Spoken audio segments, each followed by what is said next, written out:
Good morning to you. It is the 1st of August 2019. You're watching UBC Inspiring Uganda. This is Business Today. And my name is Rowena Kachumba. Now, starting us off as always is our corporate news.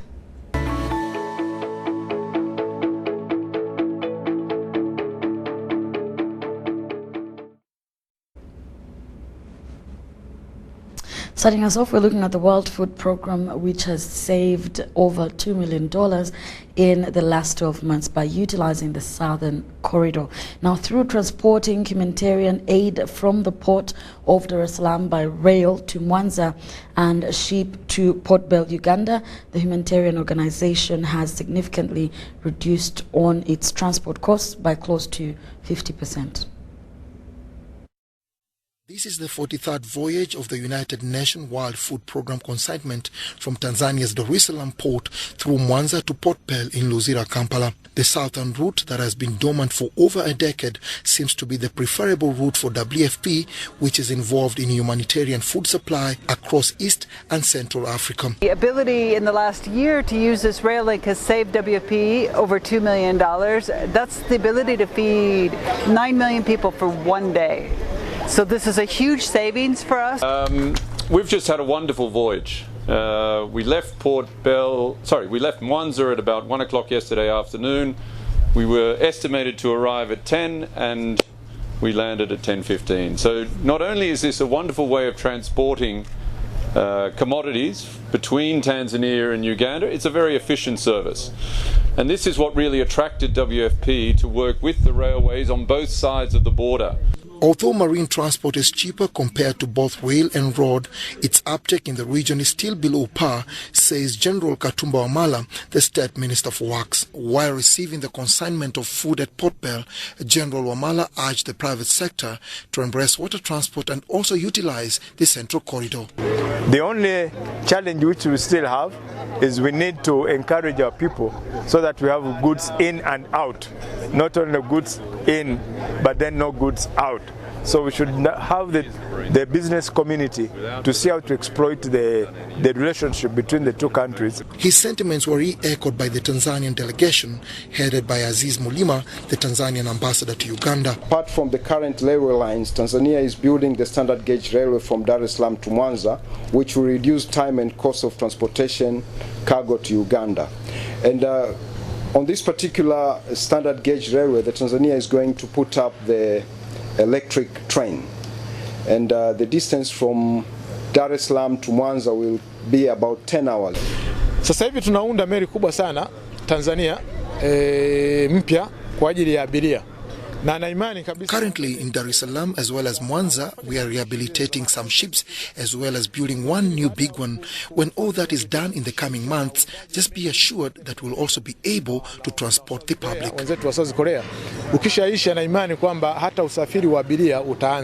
The southern route has proved beyond reasonable doubt that it has an enormous potential to unlock trade between Uganda and Tanzania and other destinations in the region. For quite some time, it had been the talk of reviving the Central Corridor. But now is walking the talk. Dennis Igoa for UBC News at Port Bell. Thank you, Dennis. Now moving on, in a bid to curb emerging threats to Uganda's wildlife, Uganda Wildlife Authority has embarked on a media sensitization drive to ensure that the public can contribute towards conserving the country's flora and fauna. Enhancing the organization's mandate of conserving Uganda's wildlife resources. Because that's largely what we do. That's why we exist. The rest can come as secondary, but clearly we exist to conserve Uganda's wildlife resources. Besides the adverse effects of climate change, Uganda's wildlife is posed with various threats that are likely to cause extinction if not curbed. It is with this challenge that the Uganda Wildlife Authority is embarking on various measures that mitigate these threats, especially those of a growing human population, that has led to infringement on wildlife. We have crocodiles in the water. There have always been crocodiles in the water. But how come we are seeing more cases of crocodiles killing people, eating people in Lake Victoria? It's not that the crocodiles have been introduced in Lake Victoria, no. It's because the food for these crocodiles has dwindled. People have used poor fishing methods. They have finished all the fish. The crocodiles have nothing to eat. So if they can grab somebody who is fetching water or who is swimming, it becomes easy prey. So those are all the effects of man's activities that are causing the human-wildlife conflict. A few months after Bugoma Forest was threatened to be cut for sugarcane growing, the Electricity Regulatory Authority, on behalf of Bonang Power Energy, also released a notice to establish a hydropower plant at the Murchison Falls, a move which the Wildlife Authority advised against. That when the falls have gone, you have lost them for good. Okay? Is that what we want to do? And I don't want to start the debate here in the press, because as I said, we have engaged the Electricity Regulatory Authority. We have given them our reasons why Murchison should not be developed into a hydropower station. One is that we already have Karuma. Karuma is 600 megawatts. They will be putting it on the grid later this year. We already have more electricity than we can use. Should we add more? Question for you. And should we destroy one of our key attractions in the country? Question for you. To attract investments in the national parks, concessions were awarded to various investors. However, efforts to invest have also been derailed. Of course, we are hoping that the new special giants concessions will go up. But the challenge that is there in the sector is that prospective developers, concessionaires, and investors in the parks may not have been able to access affordable financing to enable them to develop in these parks. So many of them again, we are going ahead to terminate and hoping that those that will get will be new developers. So there is a bit of speculation when it comes to constructions in the park by investors. With 10 national parks and 12 wildlife reserves under its jurisdiction, Uganda Wildlife Authority's role in managing the country's wildlife has made a significant leap in the effort to save the flora and fauna. For UBC Business, Wadulo Makano.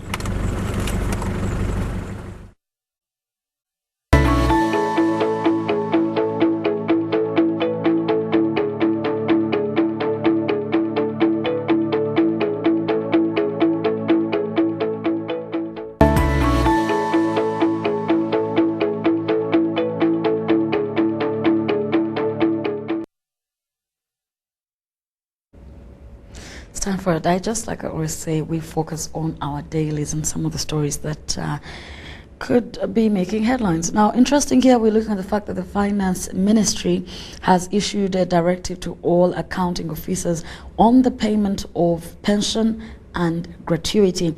Now, the Finance Ministry Permanent Secretary, that of course Secretary to the Treasury, that is Keith Mhakanizi, warned accounting officers in this particular case against inflating amounts that are paid to retired servants and gratuity.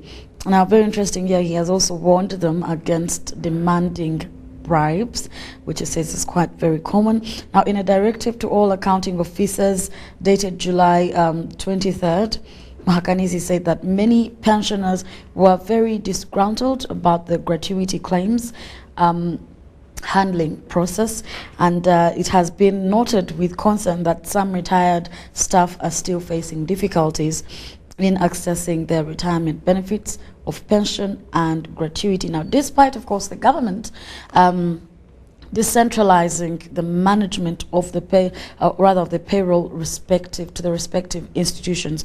Now, it goes ahead and says that this has left many pensioners very discontented and very dissatisfied with the system, and it has also led to accumulation of pension and gratuity areas. What is gratuity in this particular case? We are looking at a sum of money that is paid to an employee at the end of a period of their employment or upon death, while pension is the monthly income that one earns in retirement.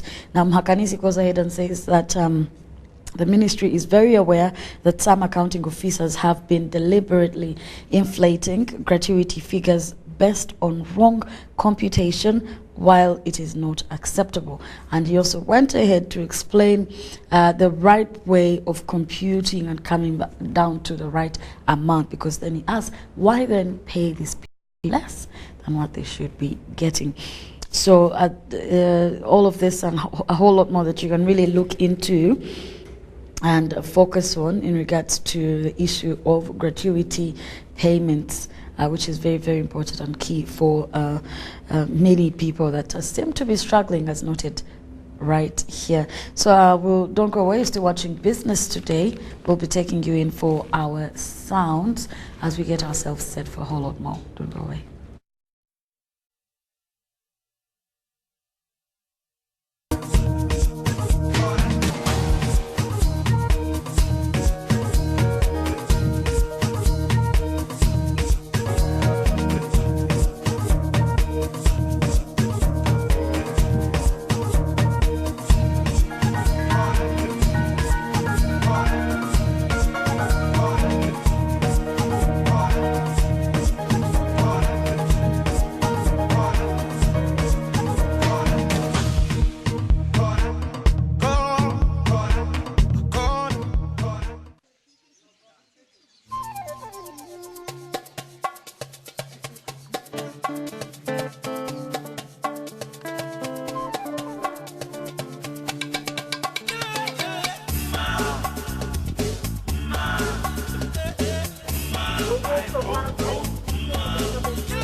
Emmanuel Lusinge. I'm a tour guide working at the Twin Lake Safari Lodge, and I've been Queen Elizabeth Base for my last 2 years. So you can see Queen Elizabeth Base, which lies on the floor of the Western Rift Valley. It is 1,978 square kilometers in size, and with 4 different types of vegetation.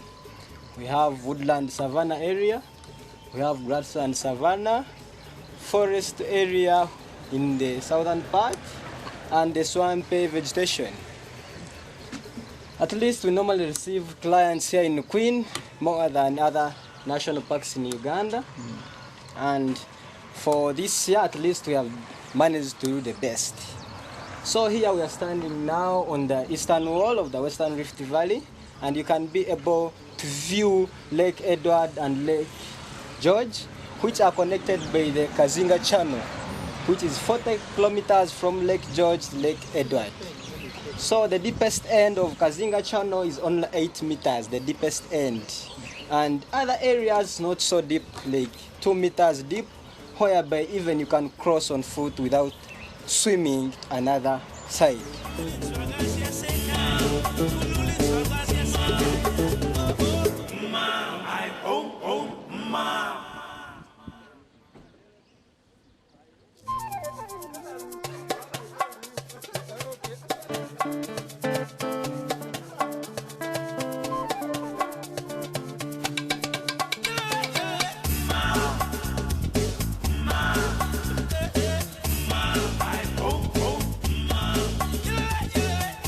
We have common mammals around. Out of the 95 different mammals we have, mostly the ones which are normally seen right now, even you can see them. We have the elephants, buffaloes, cobs, waterbuck. We have even the baboons are around, we have the lions and the leopards, which are rarely seen due to its lifestyle. So we can be able still see the Rwenzori ranges at the end of the park, and that side is DRC. So this park is separated with DRC at the other side of the western wall of the Rift Valley, which is Virunga Ranges. The park, and I urge you, some other tribe members, to think about Queen Elizabeth National Park whenever you want to have a trip.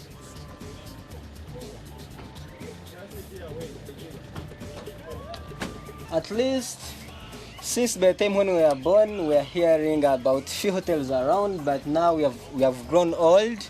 We have also entered the tourism industry. At least many hotels are being constructed, others are done. Even where we're standing now, you can be able to see the two. By the time when we were born, they were not there.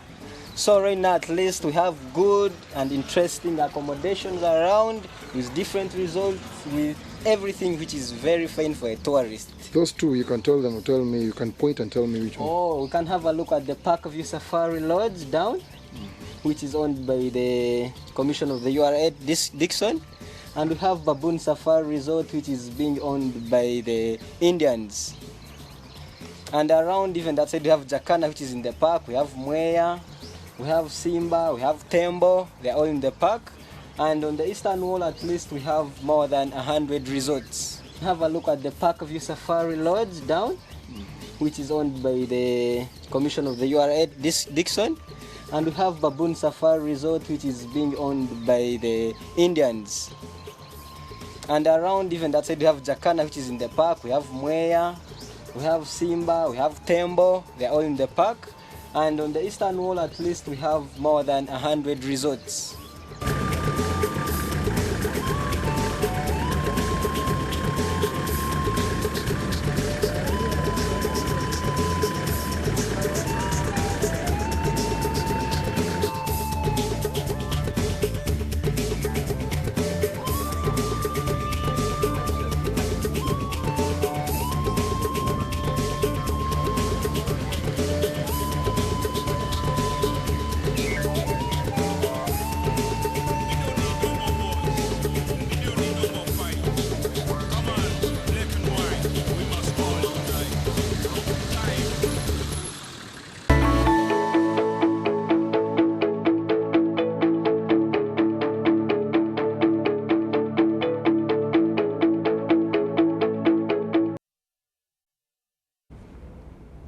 Well, you're still with us. Before we jump into our insights, there's a particular story I wouldn't want to leave out here. And we're looking at the Russian Federation, which has donated a significant contribution of about 53 Kamaz trucks and 10 trailers to World Food Programme's logistics hub in Kampala, Uganda. Now, the contribution is the biggest donation that World Food Programme in Uganda has received this particular year, and is more than half of the global contribution of Kamaz trucks of about 90 trucks and 30 trailers, worth more than 10.6 million US dollars. Now, it is to strengthen the World Food Programme's emergency response capacity, says His Excellency the ambassador, Russian ambassador to Uganda, that is Alexander Polyakov. This mega donation, comprising 53 Kamaz trucks and 10 8x8 trailers, has been handed over to the World Food Programme's strategic logistics hub in Kampala, Uganda, by the Russian Federation.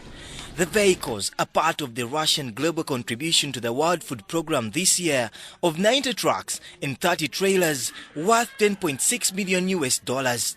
Uganda has received more than half of these because of its strategic importance to the humanitarian community in the East and Central African region, says the Russian ambassador to Uganda. Today, a worthy contribution is made to this fleet.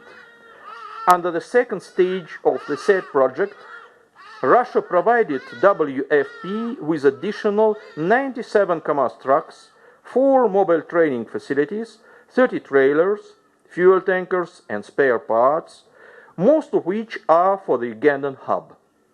We can see them here, new and shining, but ready for operation in the more challenging road conditions. I am confident they will prove to be beneficial to the region, meet all needs of the global truck fleet, help a lot of people to survive in the coming years, and address the plight of even more those in need. According to World Food Programme, these heavy trucks with a transportation capacity of 10 to 14 metric tons are crucial to transportation of food to areas that are remote, insecure, and lacking in infrastructure where commercial capacity is less. There are places where the transport sector is not prepared, either because the margin of the profit that is not so good for them, or it is so risky to go, or they do not have even the trucks. How strong we will be able to reach the furthest to reach and the far to reach. So that is basically the South Sudan, the countries we are really targeting: Congo, South Sudan, Central African Republic. Those are the most affected. Honorable Engineer Hilary Onek, Minister for Relief, Disaster Preparedness and Refugees, appreciated the gesture and promised Uganda's continued support to the stability of the East and Central African region. We shall continue our effort to support our neighboring countries to also stabilize and ensure that our relationship becomes just be resolved into trade relationship, other than always having conflicts around. Uganda is host to one of the largest refugee population in the world and ranks #1 in Africa. According to the Office of the Prime Minister of Uganda and the UNHCR data as of 31st May 2019, there are 1.28 million refugees in Uganda, mainly from the South Sudan, Democratic Republic of Congo, Burundi, Rwanda, and Somalia. David Matovu reporting for UBC in Kampala. The next one is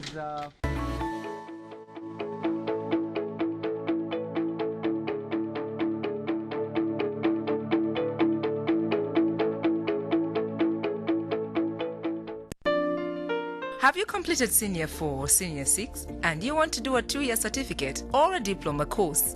Makerere Institute for Social Development, an affiliate to Makerere Business School, offers programs in accounting and finance, business administration, procurement and supplies management, social work and social administration, information technology, counseling and guidance, human resource, project planning and management, journalism, secretarial studies, and many others. We are located on Sir Apollo Kegwa Road, next to Oilcom Petrol Station, with a UBTEP Center number.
Time for Insight, where we get to have a conversation with so many people in regards to a couple of things.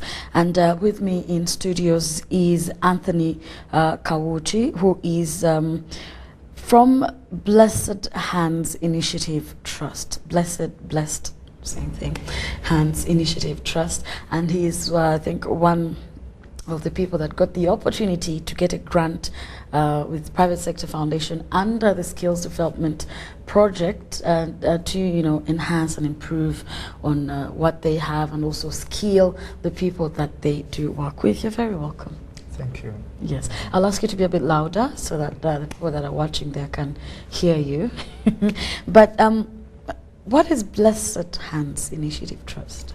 Blessed Hands is a community-based organization, literally known as a CBO.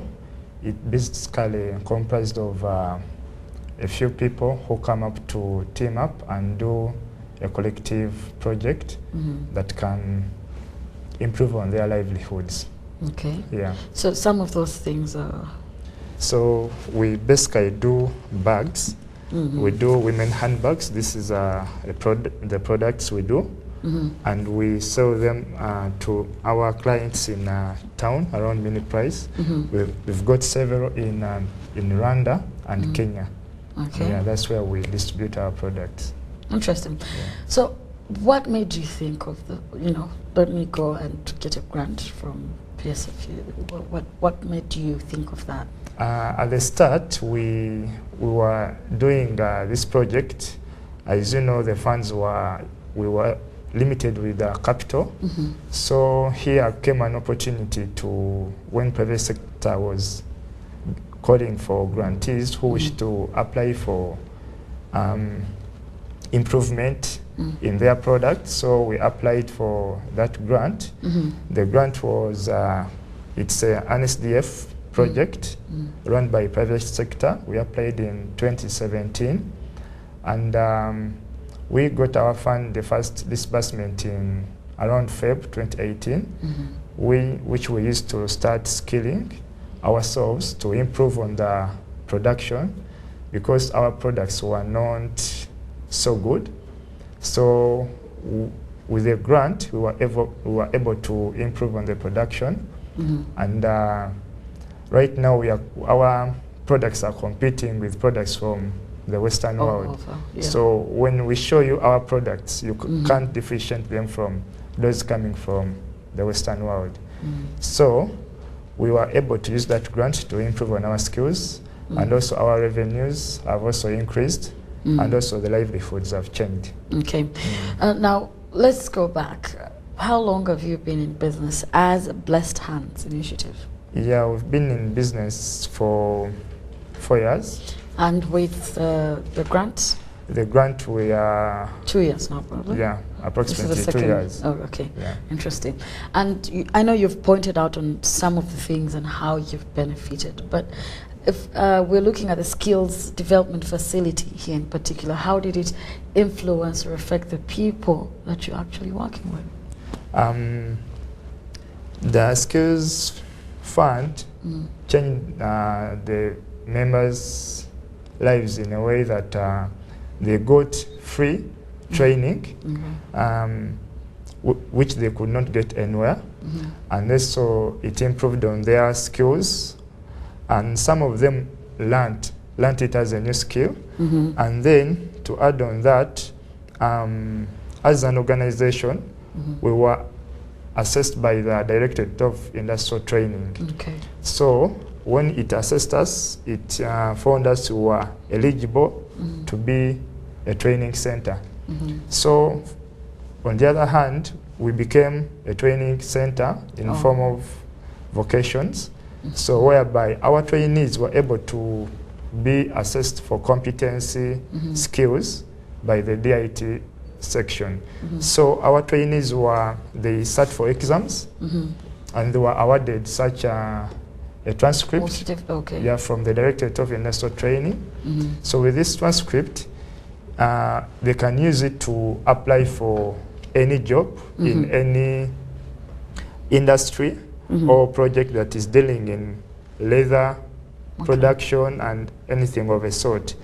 If they don't wish to start up their own project like such, they can use it to apply for a job employment. Somewhere. So most of them were so happy because most of them were not so educated in terms of education. So they were so happy to have gotten a transcript from the Director of Industrial Training. Okay. Yeah. Now, take me through the process. If someone out there wanted to be a part of the SDF as well, take a grant, what would qualify them? Or even the process after? To apply for this grant, first someone can go to Private Sector Foundation Uganda and inquire, so they can take them through what is required. But based on experience, you need to be, you need to have either an organization, preferably a CBO, an NGO, or a group that is legally registered in the regulations of the country. Then you may also be a business company, as long as you meet the necessities of the grant. So for our grant, for our section, we were under window 2 because there are different classes of application. So we're under window 2, which window comprises of the Jua Kali, people who are into manufacturing, into agriculture, you know, and construction kind of. So, but when you apply, you present in your budgets, your profiles of the project, and also you need to be registered for at least, you must have been in existence for at least 2 years of operation. So when you apply, private sector takes its time to approve. It reads through your project. So once it approves that you met the required necessities, so it takes it to the next level. So there are approximately around 7 to 8 stages of application. Does it take too long, or? It doesn't take long. It's only that sometimes it may be a little bit long because of the too many applications. Like for our case, we were around 5,000 applicants. Oof. So really reading through and also proof checking each grantee, it really takes a lot of time, and the staff up there is also known to too many. Interesting. So along the way, what are some of the challenges you have been experiencing? Well, let's consider before and after. Okay. The challenges before the grant were basically issues of production. You would get a contract to, let me say, produce around 1,000 bags for a client. By then, since we're into business, you need to show your competence that you can produce, you supply, and then maybe they pay you after. So we could not meet such terms, so we would first inquire for a down payment so that we may make so the you can production. make it happen. Yeah, and sometimes it was too strict to us because the clients who are coming to us, they had great belief in our production. So we had missed so many of them. So by the time we got the grant has helped us to meet, we can meet any. Really? Yeah, any. So we can handle like around 5 orders of different clients, and we deliver. Well, that's interesting. How many people are you, though? How many people are you working with? Yeah, before we were around 8 to 9 workers, but after the grant we are approximately 30. 30, that's a good number. Okay. So haven't you had the challenge of people appreciating your product, being that it's made in Uganda? I know we have a campaign of Buy and Build Uganda, but haven't you got challenges to get your product out there, for people to know? Even, aren't you doing too much to convince people that this is a good product, this is something you need to have? Actually, we are doing too much because actually when someone gets to know that it's a product from Uganda, they kind of get But when you don't reveal it to them that it's from Uganda, they actually get that belief that it's actually from. So you have to sometimes withdraw the information. Yeah, depending on also the market segment, the way the market is. Yeah. So has it improved since? Yeah, it has improved because in a month we can make sales of approximately 3,000 bags. Yeah, that's a good start. Yeah, unlike before. So what you're saying is people can't tell you don't have any mark to show it's from Uganda or anything. Why not? They can't tell unless maybe someone has bought it and has used the product for quite some time, and let me say it starts depreciating. That's when she can get to know that, wow, this must have been a product from Uganda. But it's very difficult for them to tell. I mean, you should show the people that it's made in Uganda, because then why not? Yeah, but most of them know, especially our clients, because they come at the site and they see how the production takes place. And also maybe the members around in the community where we are located, for them they know that actually... Where is that? In Upper Konge, Lukuli, in Machinda division. Okay. Yeah. Interesting. Now, I for one would be happy. Maybe think about it, you know?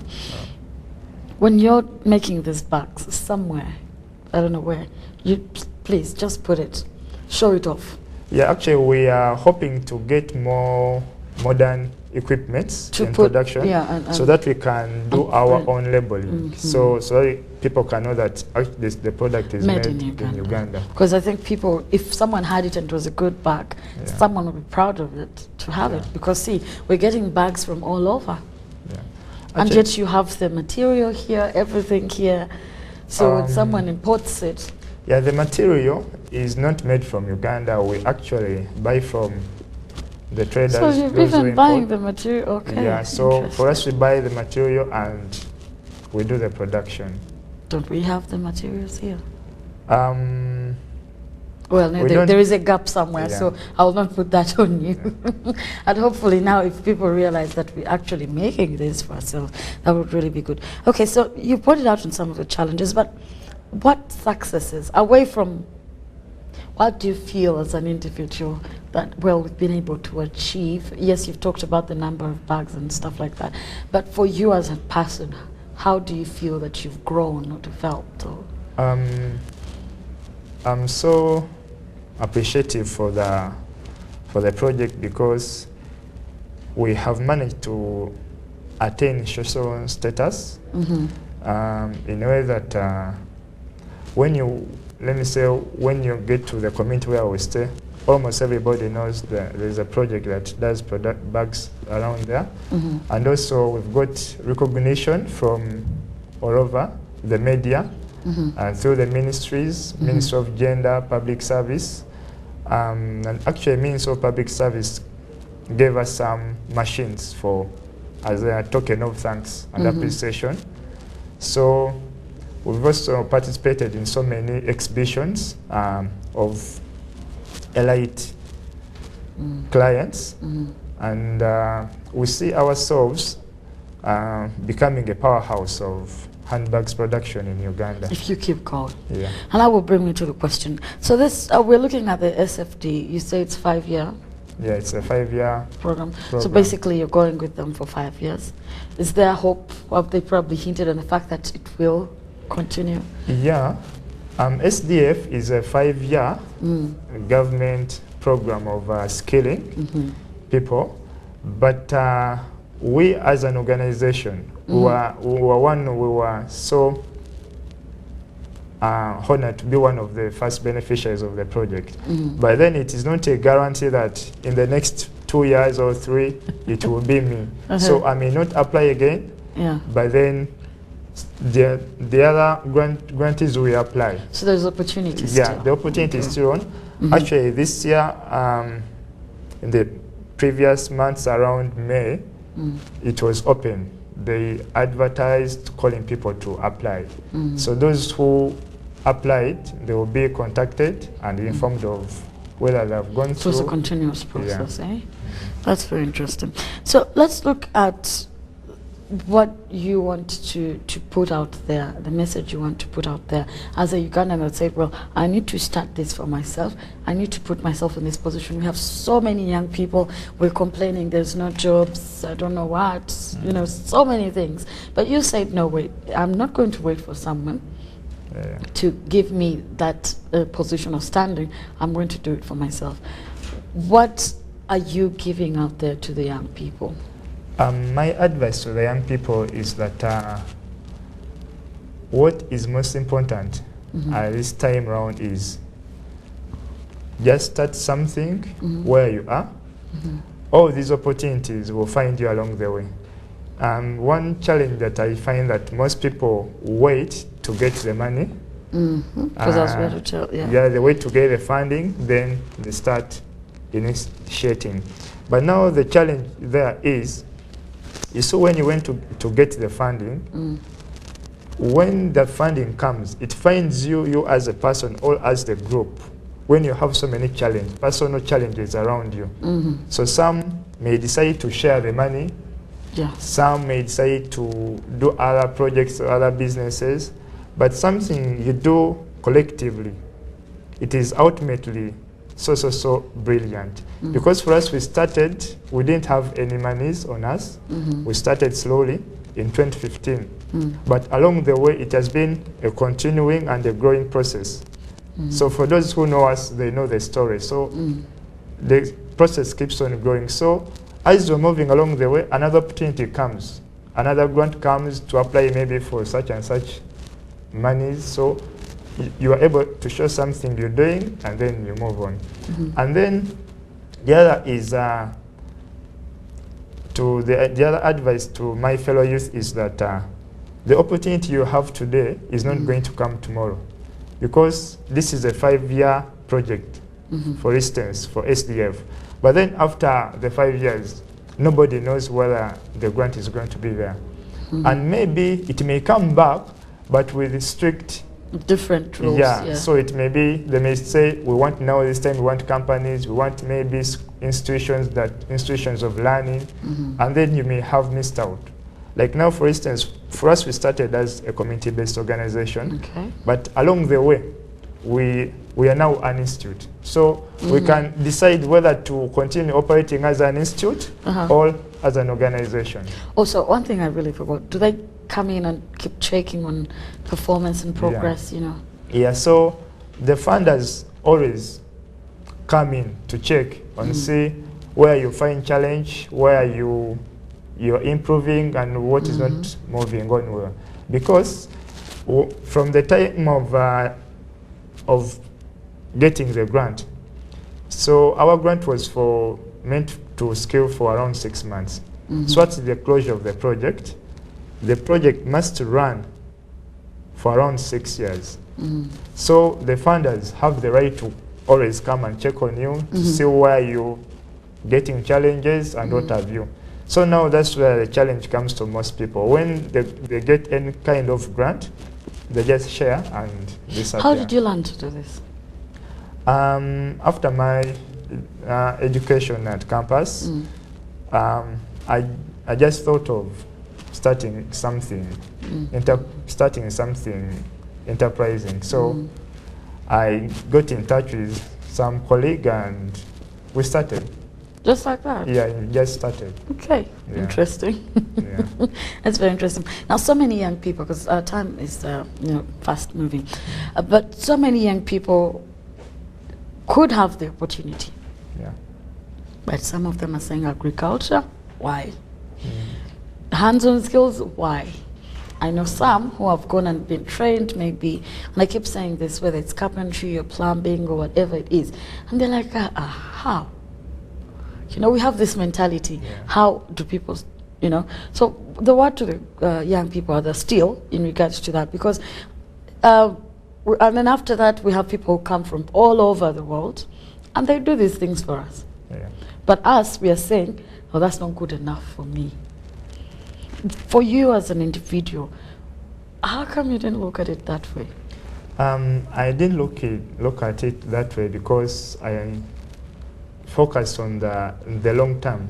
Okay. You see, the problem we have, most people, we Africans, we look at short-term things. But long-term, I can give you an example. Since the years we were young, our parents and our grandies used to hold bags up to now. So even if the world is to end, let me say if I'm to die today, people are going to continue buying bags. So I thought that any business you do, anything, any initiative you do, like agriculture, it's a continuing process. Years back, we've been growing food, and it will continue as long as people keep on existing on Earth. Are we also taught the wrong things? Are we told that you have to go to school and get a job I don't know where. Is this what we are following? Because you see so many young people from the university, they rather sit home than go ahead and do something productive like okay, that is also a very serious vice, because most people think education is the outright path to success. Well, there's kinds of education, even that is education. Yeah, but then education is not a prerequisite to success. Yeah, so anything you do can lead you to success as long as you maintain consistency and persistence. But it's a stepping stone, though. Yeah, it gives it you. Also it enhances. Yeah. Yeah, but then the most important thing is people should have passion in whatever they do. Yeah, because if you don't have passion in what you do, you lose the morale. Yeah, the morale and everything. And you have passion for this? Yeah. Interesting. Well, I must say I do appreciate you for being here with us. Very beautiful bag. I would love for you to show it again, because I, for one, would want you to keep putting made in Uganda. I've touched it, I've felt it, and it really looks good. You can open it so that we can see how it looks inside. So our young people should be supported, should be, considered in regards to what they're doing and what they're offering. I don't know who's working out there, but he's showing off his bag right now. If we could bring in that picture.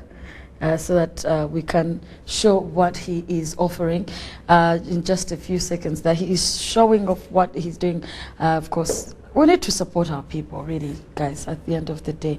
Very, very good, very impressive. It looks really, really good. So pretty much you're studying the environment, you know what people want. I wish I would see the made in Uganda somewhere. And I do wish you the best of luck. Thank you so much. Anthony Kawuchi, who is, of course, from Blessed Hands Initiative Trust, and he's been telling us how he's benefited from the skills development facility with the Private Sector Foundation and so many other players, the government, World Bank as well, right? So if you can get that opportunity to apply for the grant, go ahead and do that. Just make sure you fit within the requirements. Thank you so much. I do appreciate. I'll be leaving you with our Forex. My name is Roina Kajumba. From me and the entire team, have yourselves a good day.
Have you completed Senior 4 or Senior 6 and you want to do a 2-year certificate or a diploma course? Makerere Institute for Social Development, an affiliate to Makerere Business School, offers programs in accounting and finance, business administration, procurement and supplies management, social work and social administration, information technology, counseling and guidance, human resource, project planning and management, journalism, secretarial studies, and many others. We are located on Sir Apollo Kegwa Road, next to Oilcom Petrol Station, with a UBTEP Center number.